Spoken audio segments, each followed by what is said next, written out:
예수님이 전도할 때 가장 많이 하는 말이 있죠. 뭐라고 전도하죠? 예수 믿으면 구원 받습니다.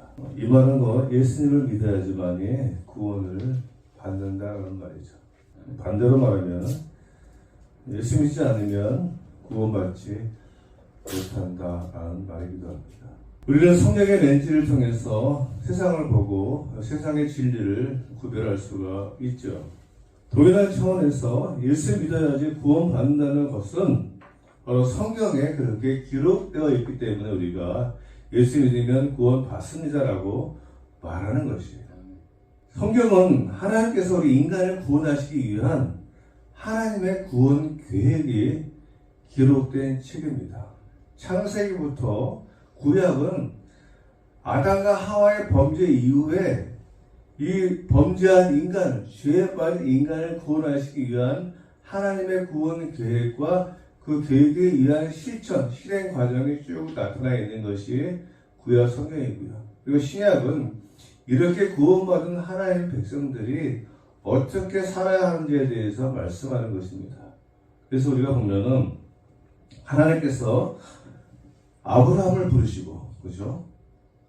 예수님의 족보에 가장 먼저 아브라함이 나타나는 이유가 무엇인가 하면은 아브라함을 통해서 아브라함을 부르셔서 하나님의 뜻과 계획을 이루시기 위해서 아브라함을 불렀거든요. 그래서 아브라함의 이름이 가장 먼저 언급이 되고요. 아브라함을 부르시고 이 아브라함의 씨로부터 예수님이 이 땅에 오게 하신 것입니다. 이것이 하나님의 구원 계획이었고 예수님의 이 땅에 오심으로 말미암아서 그 구원 계획이 완성이 된 것이죠.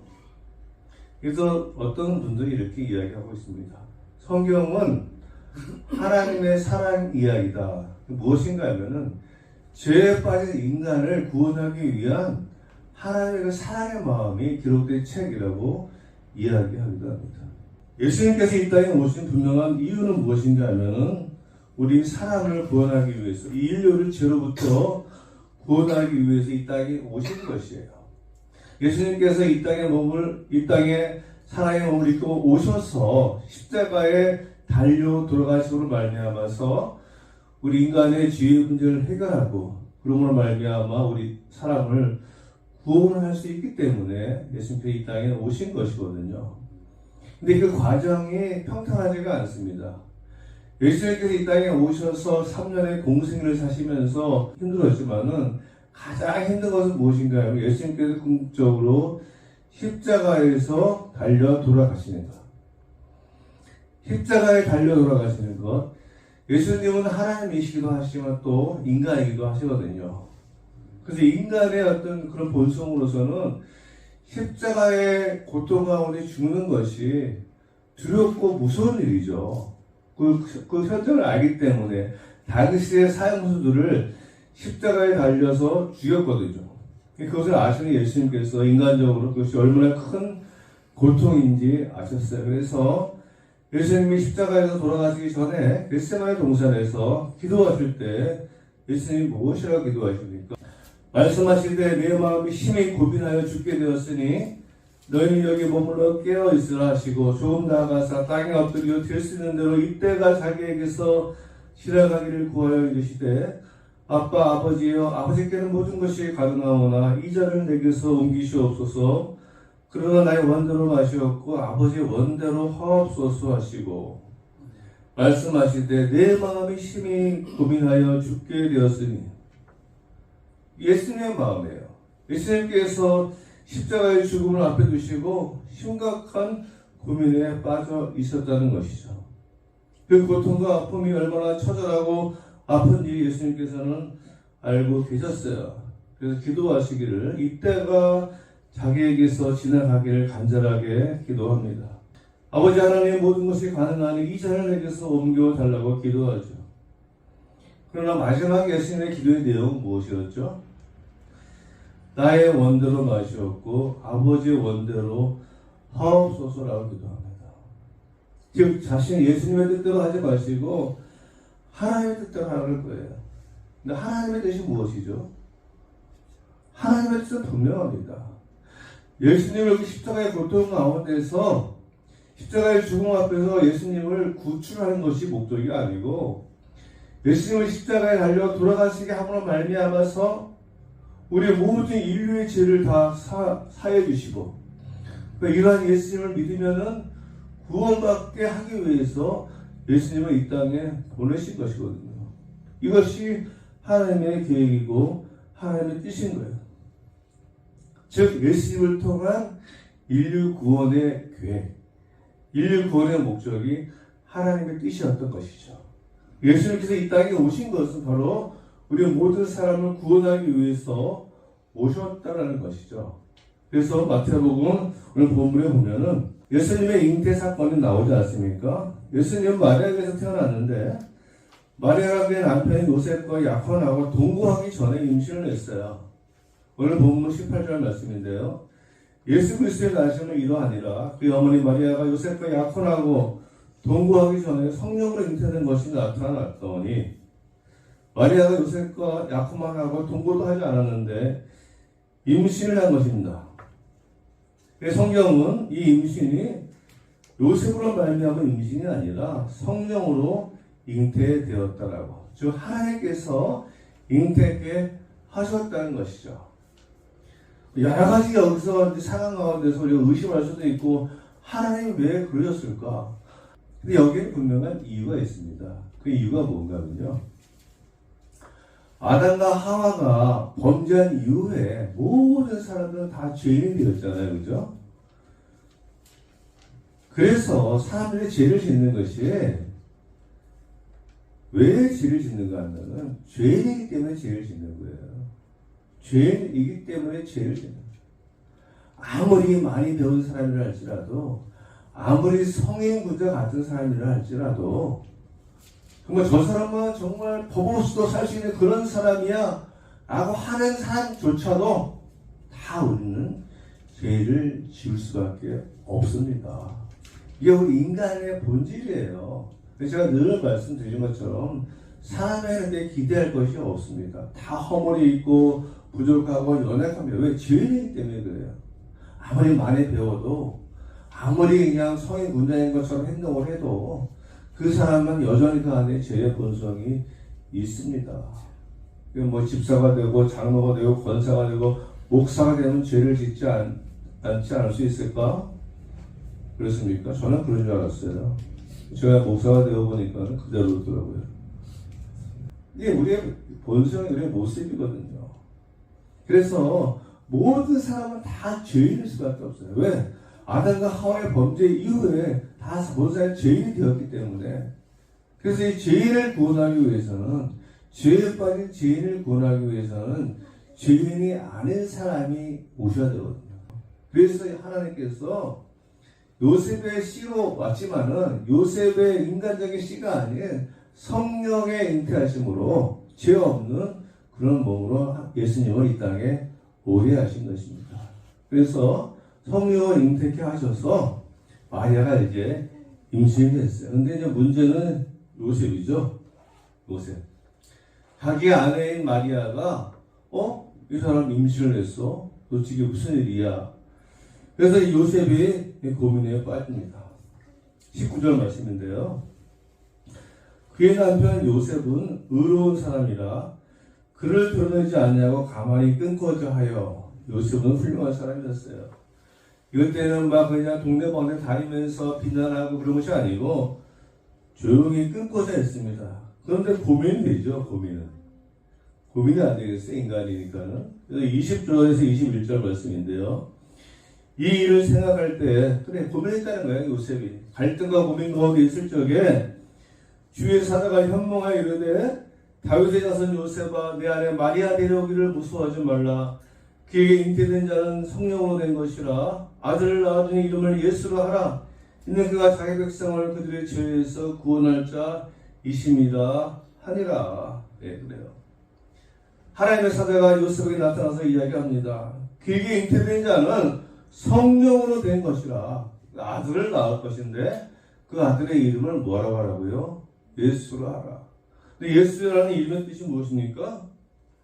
자기 백성을 그들의 죄에서 구원할 자. 즉 예수라는 이름의 뜻이 바로 자기 백성, 즉 예수를 믿는 사람들의 죄를 구원할 자라고 말씀하는 거예요. 우리는 이것을 근거로 말미암아서 예수 믿으면 구원받습니다. 예수님께서 이 땅에 오신 목적이 바로 우리의 인간의 죄를 용서하고 죄로부터 우리를 구원하기 위해서 오셨다는 것이에요. 이런 분이 인류 역사상 없습니다. 부처도 아니고요, 그죠? 마음에도 아니고 다른 어떠한 신도 우리 인간을 죄로부터 구원하기 위해 온 그런 사람이 없어요. 오직 예수님만이 우리 인간의 죄를 해결할 수 있는 그런 분으로 오셨다라고 성경에 기록되어 있기 때문에 우리가 예수 믿으면 구원받습니다라고 이야기하는 것이죠. 그래서 사도행전 2장에 보면은 오순절 성령 사건이 일어나는데 거기에 뭐라고 기록되어 있는가 하면요, 사도행전 2장 1절로 4절 말씀입니다. 오순절 날이 이미 이름에 그들이 다 같이 한 곳에 모였더니 호련히 하늘로부터 급하고 강한 바람 같은 소리가 있어 그들이 앉은 온 집에 가득하며 마치 불의 혀처럼 갈라지는 것들이 그들에게 보여 사람 위에 하나씩 임하여 있더니 그들이 다 성령의 충만함을 받고 성령의 말하게 하심을 따라 다른 언어들로 말하기를 시작하니라. 예수님께서 부활하고 승천하신 이후에 많은 사람들이 모여있는 오순절 날에 갑자기 이상한 현상이 나타났어요. 호련히 하늘로부터 급하고 강한 바람 같은 소리가 있고 그들이 앉은 온 집에 그 소리가 가득하고 불의 혀처럼 갈라지는 것들이 그들에게 보이고 또 사람 위에 하나씩 임하 있는 그 놀라운 모습. 근데 그것도 놀라운 모습이지만 더 놀라운 것이 무엇인가 하면은 각 사람들이 다른 언어들로 말하기 시작하니라. 그러니까 다른 나라의 말로 어떤 사람은 영어로 말하고 어떤 사람은 프랑스어로 말하고 어떤 사람은 이태리어로 말하고 막 이런 놀라운 사건이 일어난 거예요. 그러자 이 말을 듣는 사람들 사이에 소동이 일어나고 신기하면서 어찌된 일이냐 놀라기도 하지만 어떤 사람들은 야, 저들 술 취했냐? 술 취했는데 뭐 영어를 합니까? 그건 아니잖아요. 근데 약간 그런 생각을 하는 사람들이 있긴 있어요. 그래서 5절로 13절에 뭐라고 되어 있는가 하면은 그때 경건한 유대인들이 천하 각국으로부터 와서 예루살렘에 머물러 있더니 이 소리가 나매 큰 무리가 모여 각각 자기의 방언으로 제자들이 말하는 것을 듣고 소동하여 다 놀라 신기하게 여기 이르되 보라 이 말하는 사람들이 다 갈릴리 사람이 아니냐?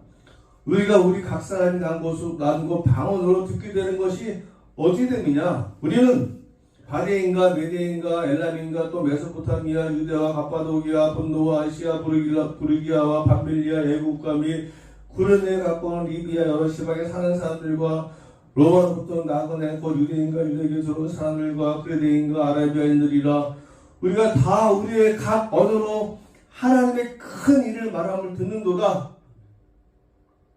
하나님이 하신 큰 일을 이 제자들이 각기 자기 나라의 말로 자기 시방의 언어로 이야기했다는 거예요. 저한테 그 얘기를 듣는 거예요. 여기서 보면은 여기 말하는 대로 바데에서 온 사람들은 바데 말로, 메데에서 온 메데 말로 다 자기 나라 말로 그걸 듣고 있는 거예요. 그러니까 우리가 다 우리의 각 언어로 하나님의 큰 일을 말함을 듣는도도 하고 다 놀라며 당황하며 서로 이르되 어찌된 일이냐 하면 어떤 이들은 조롱하여 이르되 그들이 새 술에 취하였다 하더라. 놀라운 일이 났어요. 예루살렘에 온 여러 시방에서 온 사람들이 다 자기가 온 나라의 말로 이 이야기를 들으니까는 놀라운 일이죠. 그러자 이들의 이 말을 들은 베드로가 그들에게 이러한 일이 왜 일어났는지를 설명합니다. 베드로의 명설교인데요. 사도행전 2장 14절로 21절 말씀인데요. 베드로가 11사도와 함께 서서 소리를 높여 이르되 유대인들과 예루살렘에 사는 모든 사람들아 이 일을 너희로 알게 할 것이니 내 말에 귀를 기울이라. 때가 되어 삼신이 너희 생각과 같이 이 사람들이 취한 것이 아니라 이는 그 선지자 요엘을 통하여 말씀하신 것이니 일러스되 하나님이 말씀하시기를 말세에 내가 내 영을 모든 육체에 부어주리니 너희 자녀들은 예언할 것이요 너희 젊은이들은 환상을 보고 너희는 늙은이들은 꿈을 꾸리라. 그때 내가 네 영을 내 남종과 여종들에게 부어주니 그들이 예언할 것이요 또 내가 위로 하늘에서는 기사를 아래로 땅에서는 징조를 베풀리니 곧 피와 불과 연기로다. 주의 크고 영원한 날이 이르기 전에 해가 변하여 어두워지고 달이 변하여 피가 되리라. 누구든지 주의 이름을 부르는 자는 구원을 받으리라 하였느니라. 그들이 이야기한 각 나라의 방언으로 말한 하나님의 큰 일이 무엇인가 하면은 하나님의 구원계. 하나님이 왜 이 땅에 예수님을 보낸지에 대해서 말씀하신 것이죠. 내용 나와 있지 않지만. 그래서 베드로가 결론적으로 무엇이라고 설교하는가 하면은 누구든지 주의 이름을 부르는 자는 구원을 받으리라. 유대인들이 이미 알고 있는 구약의 선지자 요엘을 통해서 이것을 말씀하셨다고 이야기하는 거예요. 이러한 일이 일어나게 된 결정적인 이유는 바로 예수님이 구원자라는 것을 그들로 하여금 십자가에 달려 돌아가신 예수님이 바로 메시아라는 것을 그들에게 알리기 위함이라는 것입니다. 그래서 사도 베드로가 마지막으로 누구든지 주의 이름을 부르는 자는 구원을 받으리라고 말하고 있는 거예요. 저 예수님을 믿어야지만이 구원을 받는다라는 거예요. 우리가 왜 예수 믿으면 구원 받습니다라고 이야기하는가 하면 성경의 이 말씀들이 얼마나 많이 나왔는지 몰라요. 사실 앞서 말씀드린 것 성경은 하나님의 구원 계획이거든요. 하나님 우리를 구원하기 위해서 어떻게 계획을 세우시고 어떻게 역사하셨는지 우리에게 알려지는 책이 성경 말씀입니다. 오직 우리 인간을 구원하기 위한 그 존재는 예수 외에 어떠한 사람도 하나님께서 우리에게 보낸 적이 없습니다. 그래서 사실 기독교 이런 면에서는 배타적일 수 있어요. 근데 배타적이라는 것이 다른 종교를 무시하고 폄훼한다는 말이 아니라 오직 이 구원의 문제만큼은 진리의 문제만큼은 우리가 양보할 수 없다는 거예요. 아무리 우리한테 뭐라 그래도 우리는 할 수밖에 없는 게 성경에 이렇게 기록되어 있기 때문에 성경에 다른 예수 이후에 구원자를 두었다고 말씀하시지 않으시거든요. 우리는 그들이 미워서 그들을 폄훼해서 그들을 평가절하해서 그들에게 구원이 없다고 이야기하는 것이 아니라 하나님의 말씀이 성경에 예수님만이 구원자라고 기록되어 있기 때문에 우리가 이렇게 이야기하는 거예요. 이제 말씀을 맺겠습니다. 예수 믿는 사람들이 예수 믿지 않는 사람들을 전도하는 이유는 바로 예수만이 우리를 구원할 수 있기 때문에. 예수 믿고 구원 받으세요. 예수님 믿으면 복 받습니다. 우리가 이런 이야기 할 수 있는 이유가 바로 여기에 있는 것이죠. 우리 예수 믿는 사람들이 굉장히 중요한 거죠. 구원받는 것이 중요한 것이기 때문에 우리가 전도하는 겁니다. 내 부모에게, 내 배우자에게, 내 자녀들에게, 내 형제들에게, 내 친구나 주변 지인들에게 그래서 전도하는 거예요. 우리 교회를 부흥시키기 전도하는 것이 아니고 정말 그 사람을 사랑하는 마음으로 불쌍히 여기는 마음으로 모든 성도님들도 이 마음을 갖고 함께 전도할 수 있는 여러분 되시기를 바랍니다. 네, 기도하겠습니다. 하나님 아버지 감사합니다. 왜 우리가 예수님만이 구원자이신가를 우리가 이야기하는 것은 믿는 것은 하나님의 말씀이 성경에 기록되어 있기 때문임을 믿습니다. 예수님으로 말미암아서 나의 죄가 용서받고 내가 구원받은 것을 믿음으로 고백합니다. 그러므로 내가 이 믿음 안에서 살아감으로 말미암아 이 땅에서 하나님의 은혜와 축복과 지지와 위로와 격려를 받고 살아가며 또 결국 저 땅에 가서는 하나님과 영원히 함께 살 줄로 믿습니다. 그러므로 내 주변에 사랑하는 사람들에게 이러한 예수님을 전하며 그들을 우리 주님께로 인도할 수 있는 저희들 되게 하여 주옵소서. 감사드리며 예수님의 이름으로 기도드렸습니다. 아멘.